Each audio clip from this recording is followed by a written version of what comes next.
What do we know about his condition? Will we see him before this convention begins? So he was, as of this morning, going to delay not going to arrive in Milwaukee until Wednesday.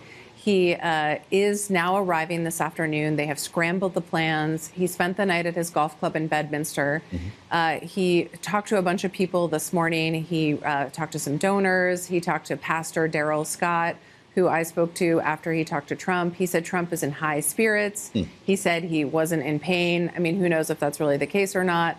But, he was making jokes with people. He was feeling good. He was sort of keeping it light. And I think that the campaign is very rattled by this. A number of the Trump people, two of Trump's top aides who have been with him for a long time were in Pennsylvania with him. They feel very rattled.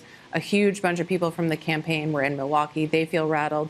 But they also see this as an opportunity to really sort of rise above it, portray him as a statesman who's unifying the country. And I think that they're sort of ripping up plans and reapproaching how they're going to think about the convention.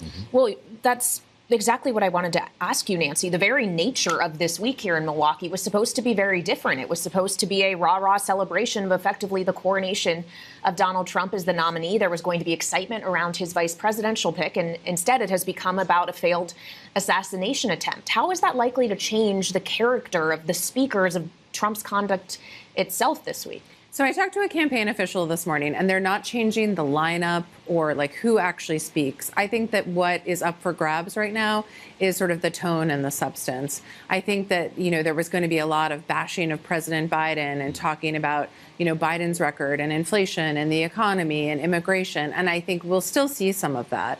But I think what we're going to see much more is this idea of Trump as a resilient fighter who came through, felony convictions and 2 impeachments and now an assassination attempt. And they're really going to position him as even more of a movement figure for Republicans. But also, this is a moment where the whole country, is coming together. No one wants to see, a politician get shot or anyone get shot. And I think that they are going to try to capitalize on that to really reach some new voters.